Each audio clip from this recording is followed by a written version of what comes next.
رسالته العالمين أن تصلي وتسلم على تلك الذات الكاملة مستودع أمانتك وحافظ سرك وحامل راية دعوتك الشاملة الذي ذكر المحبوب لك والمخصص بالشرف الأكبر في كل موطن من مواطن القرب والمظهر قاسم إمدادك بعبادك وساكي كوث إرشادك لأهل بدادك سيد الكونين وأشرف الذكرين لفظ المحبوب الخالص المخصوص منك بأجل الخصائص اللهم صل وسلم عليه وعلى آله وأصحابه وأكثر من أحبابه اللهم إنا نقدم إليك جاه هذا النبي الكريم ونتوسل إليك من شرف مقامه العظيم أن تلاحظنا في حركاتنا وسكناتنا بعين عنايتك وأن تحفظنا في جميع أدوارنا وتقلباتنا بجميل رعايتك وحسين وقايتك وأن تبلغنا من شر القرب إليك وإلى هذا الحبيب غاية آمالنا وتتقبل منا ما تحرمنا فيه من نياتنا وأعمالنا وتجعلنا في حضرة هذا الحبيب الحاضرين في طريقك وابن السالك ولحقك وحقه من المؤدين ولأهلك من الحافظين اللهم إنا لنا أدماء في رحمتك الخاصة فلا تحرمنا وذنوبا جميلة هي وسيلتنا إليك فلا تخيبنا آمنا بك وبرسولك وما جاء به من الدين وتوجهنا إليك مستشفعين أن تقابل المذنب منا بالغفران والمسيء بالإحسان والسائل بما سأل والمحمل بما حمل وأن تجعلنا مما نسر هذا الحبيب وأجره وأهله وظاهره ببركته والشريف بجده أولادنا ووالدينا وأهل قدرنا ووالدينا وجميع المسلمين والمسلمات والمؤمنين والمؤمنات في جميع الجهات وأدم راية دينك في جميع الأمور منشورا ومعالم الإسلام والإيمان بأهلها معمورا معنى وسورا واكشف اللهم كربة المكروبين واقضي دين المدينين واغفر للمذنبين وتقبل توبة التائبين وانشر رحمتك على عبادك المؤمنين أجمعين واكف شر المعتدين والظالمين وابسط الأسر بولاة الحق في جميع النواحي والأقطار وأيد بداعية من عندك ونسل على المعاندين من المنافقين والكفار واجعلنا يا رب في الحزن الحسين من جميع البلايا وفي الحزن المكين من الذنوب والخطايا وأدمنا بالعمل بطاعتك وسدد في حكمتك الطيبين وإذا توفيتنا فتوفنا مسلمين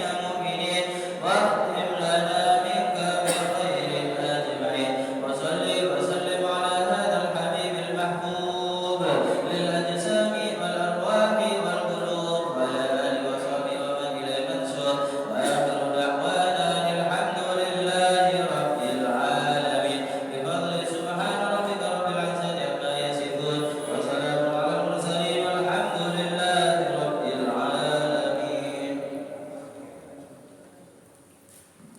فاتح من التعليم والتعلم والنفع والانتفاع والإفادة والاستفادة الحسن المسك بكتاب الله وسنة رسول الله إلى حضرة النبي محمد صلى الله عليه وسلم ومن أرواح آبائه وإخوان من الأنبياء والمرسلين صلوات الله عليهم أجمعين من الأرواح أهل البدر أجمعين وأزواجه وذريته والصحابة والتابعين ومن تبعهم بإحسان إلى يوم الدين من الأرواح الفدي والإركان أجمعين مشاهد العرب إلى مغرب في كل بحر وسنة الله والحبيب عبد الله بن الحداد حبيب علي بن محمد بن حسين العبسي وسلم وقريش جعفر بن زهر بن سعيد وسكيب بن محمد بن حسين اسكيب الحبيب هادي بن سلمان سالم بن العالم وسكيب سيد الوالد الحاج الخطيب وسلم وقريب وإلى حاس مقيم عبد المجيد الحي ومؤيد الملكي عبد الحميد بن عبد الله بن عمر وأصوله وقريه ومن عمر هذا المسجد وعبد فيه سابقا ولاحقا من المؤمنين والمؤمنات والمسلمين والمسلمات أن الله يغفر لهم ويرحمهم ويفيد لهم الجنة ويكفرهم بسرورهم ومواضيهم وعلومهم ونفحاتهم الدين والدنيا والآخرة إلى حضرة النبي محمد صلى الله عليه وسلم وهو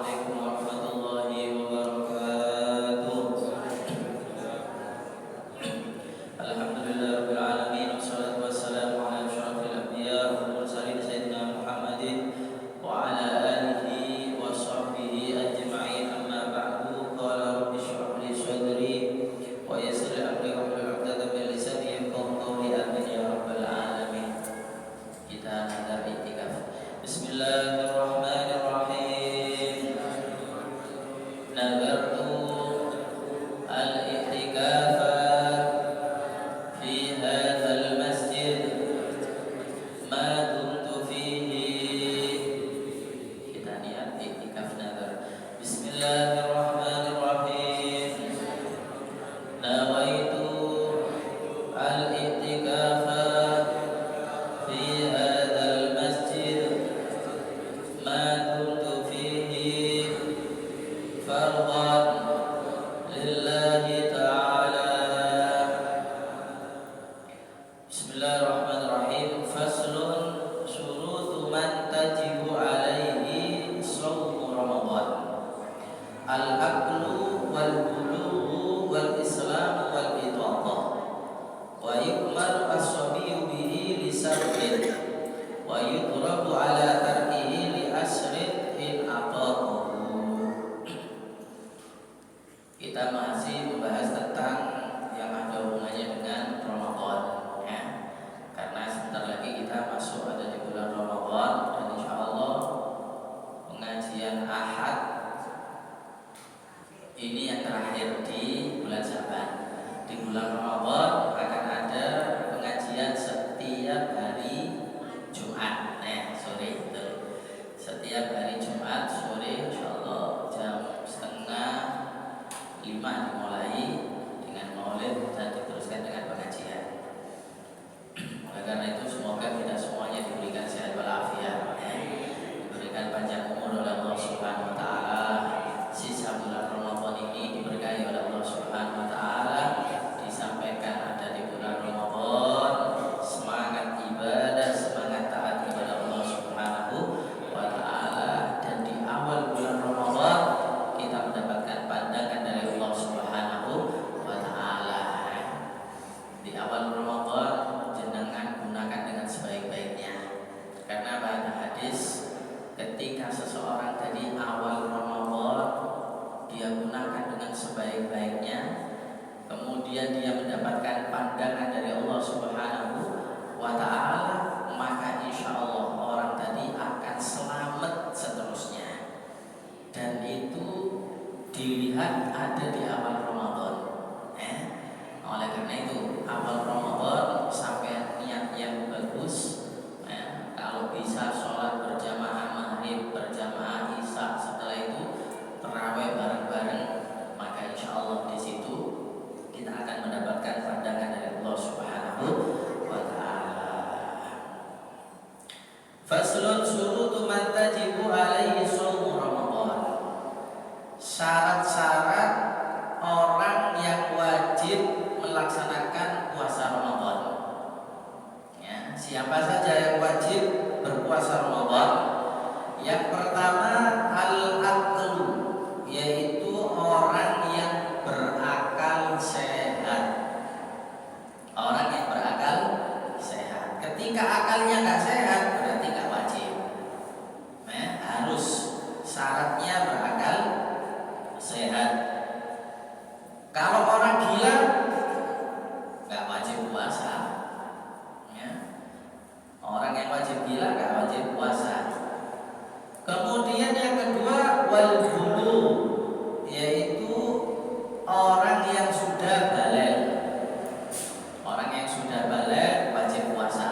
Berarti anak kecil nggak wajib, nggak wajib mereka puasa. Karena keduanya lirafil qalam anhuma, diangkat kewajiban bagi keduanya. Orang yang nggak berakal atau orang yang belum balik nggak wajib. Bahkan sholat juga nggak wajib.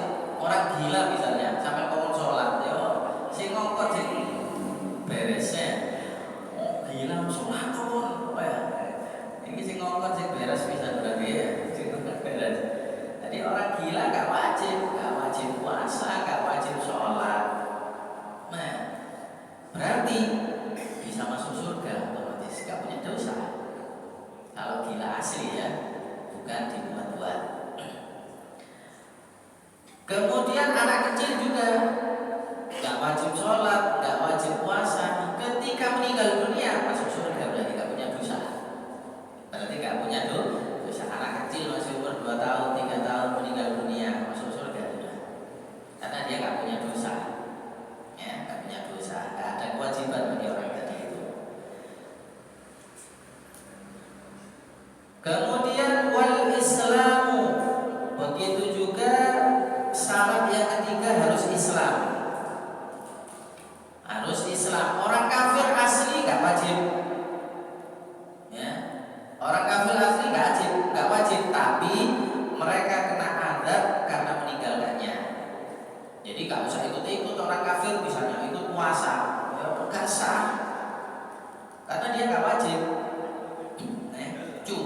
tetap dia nanti akan diadab di hari kiamat. Kalau orang murtad gimana? Kalau orang murtad dia misal puasa nggak sah, tapi ketika dia nanti masuk Islam wajib ngomong karena murtad itu pernah Islam. Di hukumnya beda. Misal dia ketika umur 15 tahun Islam, ketika umur 16 tahun kok dia murtad, sampai umur 20 tahun, umur 20 tahun masuk Islam lagi, maka gimana? Selama dia murtad tadi wajib modoi sholat, wajib modoi puasa. Jadi kalau dia masuk Islam lagi, kamu berapa tahun murtad? 4 tahun, wajib selama 4 tahun tadi dia modoi sholat dan wajib modoi puasa. Ya, makanya nggak boleh orang membuat main-main daripada agama. Pernah saya ada cerita dari teman kalau nggak salah. Ya, dia ini dakwah di satu tempat. Ketika itu dia mau masuk Islam, dia dapat teman saya. Akhirnya diajari, masuk Islam itu harus mengucapkan asyhadu alla ilaha illallah. Kata orang yang tadi, saya sudah fasih mengucapkan itu katanya. Loh, kok iso? Kamu kan orang kafir katanya. Saya sudah masuk Islam 5 kali katanya. Islam murtad, dibuat-buat sama dia. Ya, makanya harus fasih. Jadi nggak usah dituntut, itu sudah hafal asyhadu alla ilaha illallah wa asyhadu anna muhammadan. Jadi seperti dibuat mainan. Gara-gara apa? Ya, mungkin karena nggak paham ya. Masuk Islam setelah itu nggak ada yang nuntut gimana Islam yang bagus itu, sehingga dia goyah murtad lagi. Ada keinginan Islam, masuk Islam lagi, goyah murtad lagi ya. Makanya penting seseorang itu untuk menguatkan iman dengan dia belajar tentang Islam. Ketika dia belajar faham, maka insya Allah imannya akan kuat ya. Imannya akan kuat, gak akan tergoyahkan dengan gangguan-gangguan dari luar. Apalagi kalau tauhidnya kuat, kenal ngerti dengan sifatnya Allah yang 20 ya, sifat mohalnya Allah, kemudian sifat wajibnya Allah, faham, maka insya Allah kuat tauhidnya. Wal iqamah, kemudian di antara sebab wajibnya orang tadi puasa yaitu mampu.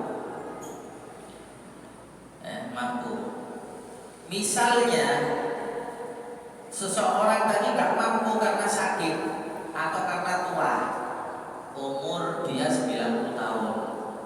Kalau disuruh puasa nggak mampu ya, karena memang fisiknya sudah tidak kuat. Maka gimana? Nggak wajib puasa berarti.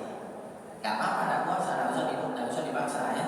Misal kita punya mbah atau kakek, dia sudah tua, tidak kuat puasa, jangan dipaksa. Lalu terus gimana? Diganti dengan bayar fidyah. Orang-orang yang seperti ini nggak usah dipaksa. Kecuali kalau dia mampu, ya, seumur 20 tahun, tak kuat aku puasa misalnya. Nah, sebenarnya kuat, nah ini nggak boleh dipaksa.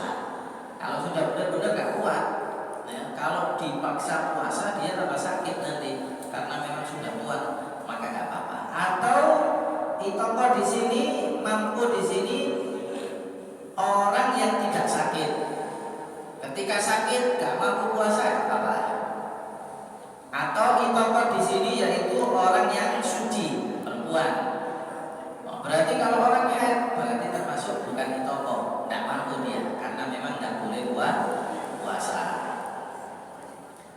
Wa yu'maru sabiyyu bi lisabin, anak kecil wajib bukan wajib, sunnah disuruh puasa ketika umur 7 tahun. Ya, kita punya anak umur 7 tahun sampai ke puasa. Jangan nggak mau sing cilik, nggak mau solo. Sampai ajari puasa. Ya, sama dengan sholat. Umur 7 tahun sampai ajari sholat. Walaupun nggak wajib. Bisa anaknya ngerti, saya kan nggak wajib bro, misalnya. Iya, tapi disuruh, disunahkan, diperintah untuk puasa dan sholat. Nah, dan wa yudrabu ala tarhihi asrin in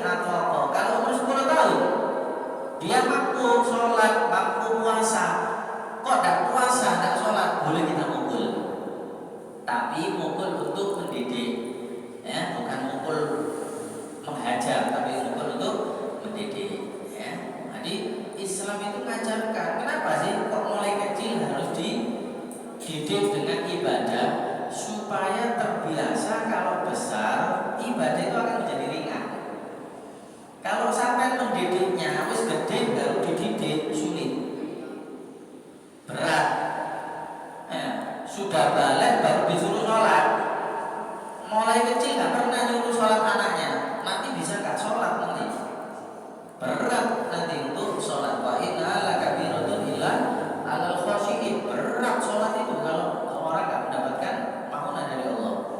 Puasa berat, makanya diajari mulai umur 7 tahun. Nggak kuat puasa maghrib, ya orang-orang dulu ajari sampai duhur, duhur kuat sampai asar, asar kuat baru sampai maghrib. Diajari seperti itu. Jadi jangan orang dilarang. Ada puasa duhur itu memang nggak ada, tapi inilah pembelajaran ngajari anak supaya terbiasa puasa.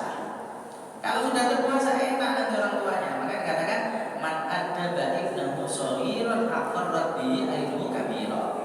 Orang itu kalau ngajari anaknya mulai kecil, sudah dididik sholat, sudah dididik puasa, diajak nang masjid misalnya. Nanti kalau sudah besar seneng orang tuanya. Enak ya, anakku gampang tak suruh sholat, anakku gampang tak suruh puasa. Kenapa? Karena mulai kecil sudah dididik sama orang tuanya.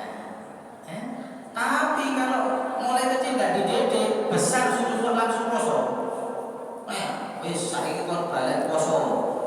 Bisa-bisa nggak puasa, apalagi kalau dia punya teman yang temannya juga nggak biasa puasa, akhirnya nggak akan puasa. Suruh sholat nggak akan sholat, berat sampai ngajarinya. Sama dengan pohon, ya, pohon. Ketika kecil bengkok sampai kenceng no. Pohon ini jambu apa kalau kecil sampai nandur pohon kecil bengkok. Nah ini lah bengkok di jarno nanti kan besarnya kan bahaya. Sampai kenceng no ditaleni tampar di kenceng no ini. Nanti akan lama-lama tumbuh akan menjadi lurus. Bahkan di Cina atau di apa itu ya, buah itu sampai bisa jadi macam-macam ya. Mulai kecil dikasih wadah, akhirnya jadinya seperti itu. Gampang karena mulai kecil. Tapi kalau sudah besar, mangga, oh ini mangga harus gede ini, bengkok, sampai lurus, kuat tidak? Sampai ada bodol, mangga harus gede, bengkok, wah ini mangga bengkok, udah lurus loh ini. Ya sampai ada bodol tadi. Begitu juga didik anak. Ketika mulai kecil dia didik dengan sebaik-baiknya, maka insya Allah dia akan tumbuh menjadi anak yang bagus, ya. Anak yang bagus. Banyak kita ada pertanyaan, gimana saya sudah nyuruh anak saya sholat besar, tapi dia berat nggak sholat ini dan itu ya, karena mungkin nggak mulai kecil dia mendidiknya, karena dia mungkin nggak mulai kecil. Makanya penting di dalam mendidik anak tadi supaya ahli ibadah mulai kecil, ya, mulai kecil. Baik. Kemudian di sini ada pembahasan. Ketika orang tadi puasa, kemudian masuk Islam. Ketika dia ini belum balik puasa, kemudian dia balik. Ya, di antara yang diperbolehkan untuk nggak puasa, wa yajuzu al-fitru lil marad alladhi yubihu tayammum. Boleh bagi orang untuk tidak puasa atau untuk membatalkan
puasa di dalam bepergian itu lebih bagus kalau tidak bahaya.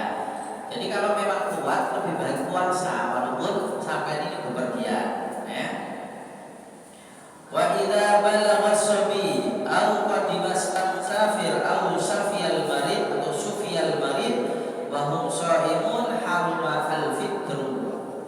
Kalau anak kecil balik umur 14 kemudian mau ke 15 di pertengahan jam 12 siang balik dan dia puasa, maka gimana? Dan boleh membatalkan puasa terus mulai jam 12 sampai maghrib karena puasanya sudah wajib itu. Atau musafir, orang musafir pulang sampai rumahnya jam 3 sore ngelak, maka gimana? Nggak boleh juga karena sudah sampai di rumah, harus diteruskan puasa sampai maghrib. Atau orang sakit puasa dia ditahan-tahan sampai jam 12 malas, maka gimana? Nggak boleh batalkan sampai maghrib, ya sampai maghrib. Wa illa istuhibba lahul imsak. Kalau dia nggak puasa, maka disunahkan nggak boleh makan. Ya, nggak boleh makan. Baik.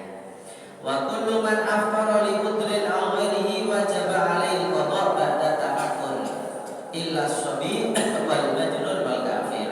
Orang yang nggak puasa karena ada udzur tadi itu, apakah wajib qadha? Wajib. Setelah Ramadan sampai wajib qadha. Oh, saya Ramadan hari ini, bulan ini saya nggak puasa 2 kali karena sakit. Ya. Di bulan Syawal sampai qadha. Nah, jadi bukan boleh nggak puasa tapi nggak qadha, tetap qadha. Oh, saya Ramadan kemarin nggak puasa karena ada bepergian, ya, keluar kota 1 hari. Syawal wajib sampai qadha. Wa yustahabbu muwalatul qada' wal mubadarah bih. Wajib atau sunnah qadha tadi itu segera, jangan nunggu. Ini biasanya perempuan punya qadha punya qadha sunnah, sunnahnya langsung punya qadha wajib, sunnahnya langsung sampean bayar bulan Syawal langsung wis. Oh, saya Ramadan nggak puasa 1 minggu. Syawal sampai poso enak sudah, jangan nunggu bulan Rejab, nunggu bulan-bulan disunahkan puasa Muharram misalnya, jangan. Sunnah langsung qadha. Lah kalau orang tadi nggak puasanya karena bukan udzur, wajib. Seperti kemarin tengah-tengah poso adus jebur ternyata masuk telinga airnya, berarti kan batal kan puasanya kemarin kan. Maka gimana? Syawal tanggal 2 wajib langsung qadha. Ya, nggak boleh ditunda-tunda. Syawal langsung diqadha, nggak boleh ditunda. Oh, tak tunda untuk Rejab nggak boleh. Kenapa? Karena dia batalnya sengaja. Sengaja. Wajib al-imsak fi Ramadan ala tarikin niyah. Wajib bagi orang yang tidak niat di Ramadan tidak boleh makan sampai maghrib, tapi tidak puasa. Jadi gini, orang malamnya lupa nggak niat, nggak nawa itu semua kemudian ketiduran sampai subuh dan sahur bisa. Maka gimana orang yang seperti ini? Wajib nggak boleh makan, nggak boleh minum sampai maghrib, tapi puasanya nggak sah. Nanti setelah Ramadan wajib qadha. Nah, makanya niat ini penting, ya. Niat itu kan penting. Nah, lah gimana supaya kita nggak melakukan ini? Ini salaf ngajarin kita malam pertama Ramadan. Kalau bisa imam taraweh pertama kali malam Ramadan siapa? Itu ngajak niatnya 2. Ngajak niatnya 2. Pertama, taklid kepada Imam Ahmad atau Imam Malik. Jadi niatnya ini, saya niat puasa Ramadan sebulan penuh. Saya niat puasa Ramadan sebulan penuh. Nah, yang kedua niat seperti Imam Syafi'i, setiap malam buat niat, saya niat puasa besok Ramadan. Jadi 2 kali niatnya di malam pertama Ramadan. Sehingga ketika di malam-malam berikutnya sampai lupa tidak niat, sampai masih sah puasanya ngikuti Imam Malik. Ya. Nah, kalau malam pertama tak ngikuti Imam Malik, bahaya.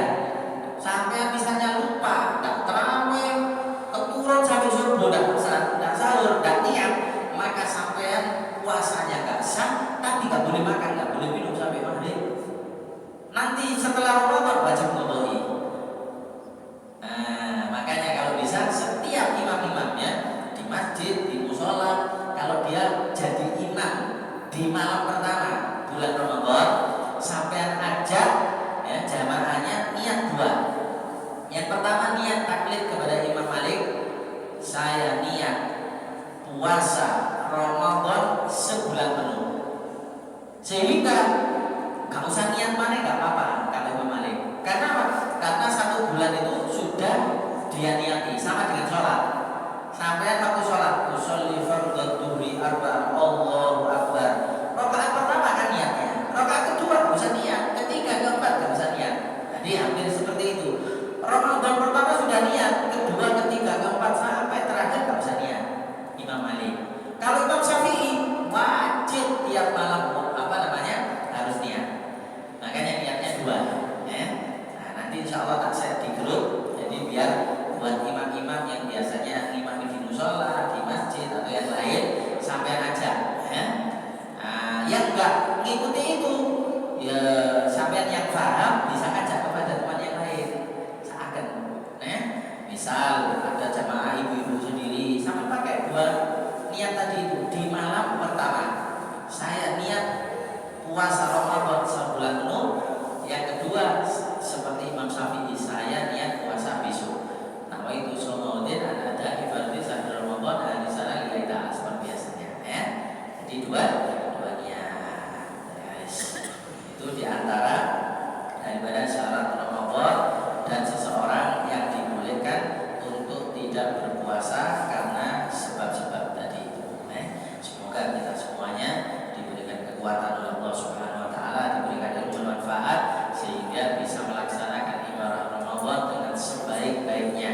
Wa kullu man ya'mal bi ghairi ilmin a'maluhu mardudatun la tuqbalu. Orang itu kalau beramal tanpa ilmu, enggak belajar, padahal ada pengajian enggak ikut, ada ini diajar enggak ikut, kemudian dia ikut tok, maka amalnya tertolak. Amalnya tertolak, gak sah amalnya, gak ngerti ilmunya, pokok melok-melok buntet. Ya kayak ada cilik ngikuti sholat, gak ngerti pokok melok-melok gerakan itu ya gak sah. Makanya pentingnya diajari tentang ilmu. Syaratnya puasa. Orang kalau gini berarti gak sah puasanya. Kalau ini supaya paham. Nah, ketika melakukan ibadah dengan ilmu, maka insya Allah ya ibadahnya tadi akan diterima oleh Allah Subhanahu wa taala. Amin ya rabbal alamin.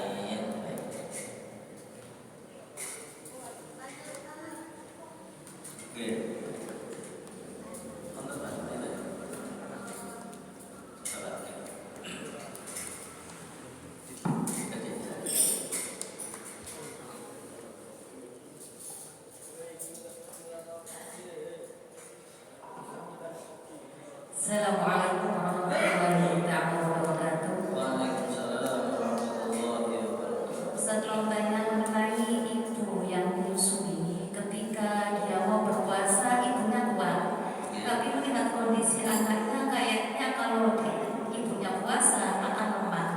Apakah si ibu tersebut kuat kalau mau puasa mungkin wajib di samping mau puasa atau juga harus membayar fidyah? Ustaz, itu setunggal. Nomor kali mengenai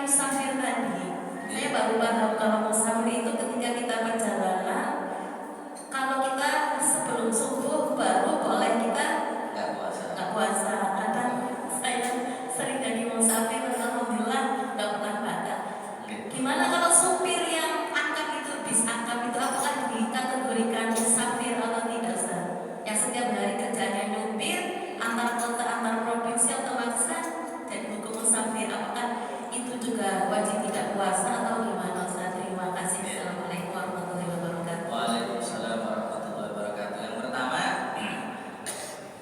sebenarnya nanti akan ada pembahasannya ya, tapi karena ditanyakan, jadi bagi orang ibu yang nyusui ya, bagi ibu yang nyusui, kalau dia nggak puasa karena takut dirinya, ini kalau saya puasa nyusui maka saya akan sakit.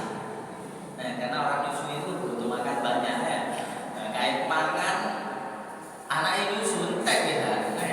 Jangan kan sampai dur kayak disedot, anaknya sudah lapar ibunya. Ini kalau saya puasa terus saya sakit. Ya. Maka dia mana?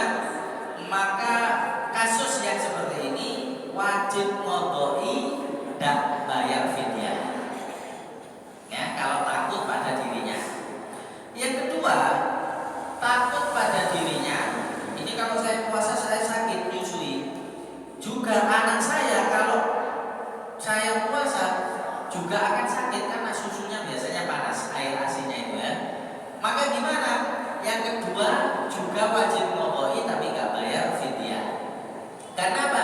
Dia takut pada dirinya dan takut sama anak-anaknya. Yang ketiga, dia kalau buat puasa nyusui kuat. Nah, saya makan sahur di sorong piring. Sehingga nyusui baru sampai maghrib insya Allah kuat. Misalnya, cuma anak saya yang nggak kuat. Kalau dibuat puasa asinya kurang sehat sehingga anak saya nanti takut sakit.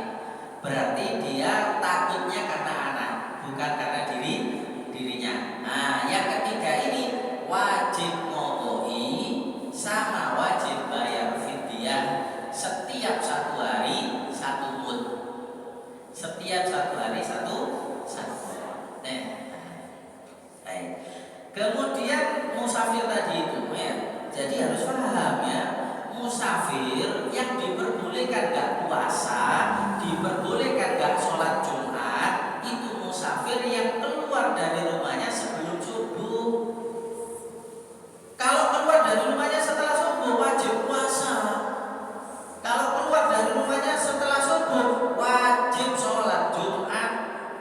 Makanya musafir hari Jumat itu bisa haram kalau dia yakin gak bisa sholat Jumat. Keluar dari rumahnya jam 7, naik kereta api, wah ini otomatis gak mungkin sholat Jumat. Itu bisa haram. Kenapa? Karena sampai keluar dari rumah jam 7. Kalau sampai keluar dari rumah sebelum subuh, gak apa-apa gak sholat Jumat. Atau waktu Ramadan gak apa-apa gak puasa karena keluar dari rumah sebelum subuh. Nanti harus paham ini ya. Nah, kemudian yang jadi masalah seperti antar kota supir. Ya kalau memang dia ini musafir keluar dari rumahnya bahkan mungkin sudah berhari-hari ya, kan musafir terus itu. Maka gimana? Boleh gak puasa waktu dia menjadi musafir tadi itu, karena juga termasuk musafir. Musafir dan keluar dari rumahnya sebelum subuh. Kecuali kalau keluar dari rumahnya setelah subuh. Jadi supirnya di hari pertama dia keluar dari rumahnya jam 7. Di hari pertama ini wajib dia puasa. Di hari kedua boleh dia gak puasa karena dia musafir sudah mulai kemarin. Di hari pertama wajib karena dia masih keluar dari rumah setelah subuh. Oh, saya gak kuat ketika bepergian sama puasa.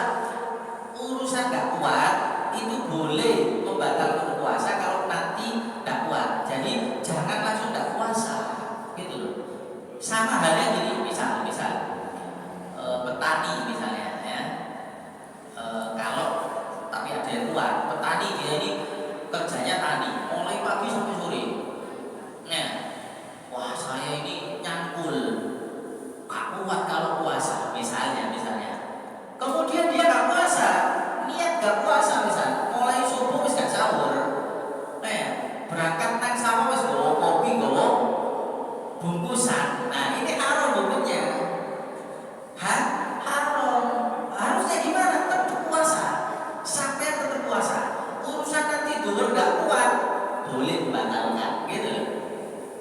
berangkat dari rumah poso cak poso temen tak kuat bismillah nyangkul jam 10 lemes ya ini lek gak kombe semaput gimana boleh membatalkan ngombe boleh lah kalau mulai pagi terus bawa kopi kok nah ini haram hukumnya gitu loh.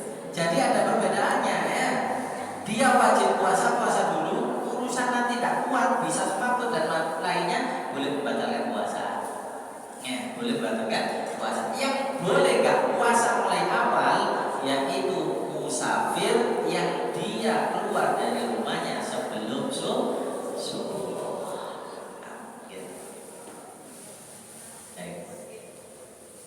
Ada lagi?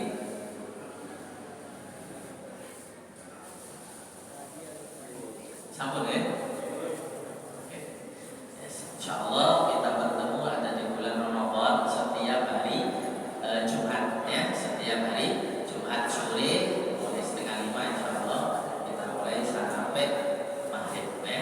Kita berharap semoga di bulan Ramadan waktu kita makmur kita gunakan untuk ibadah ya. Makmur untuk kita gunakan baca Al-Quran, makmur kita waktu kita untuk belajar ilmu agama, makmur waktu kita untuk sholat berjamaah, sholat tarawih, sholat witir, qiyamul lail, sehingga kita mendapatkan malam Lailatul Qadar, dosa-dosa kita diampuni oleh Allah Subhanahu wa taala. Amin ya rabbal alamin ya rabb. Berkat daripada majelis, semoga kita semuanya diberkahi umur kita, diberikan umur panjang, sehat walafiat, diberikan kemurahan rezeki, lancar rezeki kita, berkah rezeki kita, dan semoga kita semuanya mendapatkan keberkahan dari majelis ini, keluarga kita dijadikan keluarga yang selalu mendapatkan rahmat dari Allah Subhanahu wa taala, dan akhirnya setelah diberikan umur panjang, sehat walafiat, semoga akhir daripada umur kita ditutup dengan husnul khatimah dengan kalimat la ilaha illallah Muhammadur Rasulullah sallallahu alaihi wasallam alaiha nahya wa alaiha namut wa alaihi wa insyaallah minal aminin. La ilaha illallah al-mawjud fi kulli zaman. La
Ha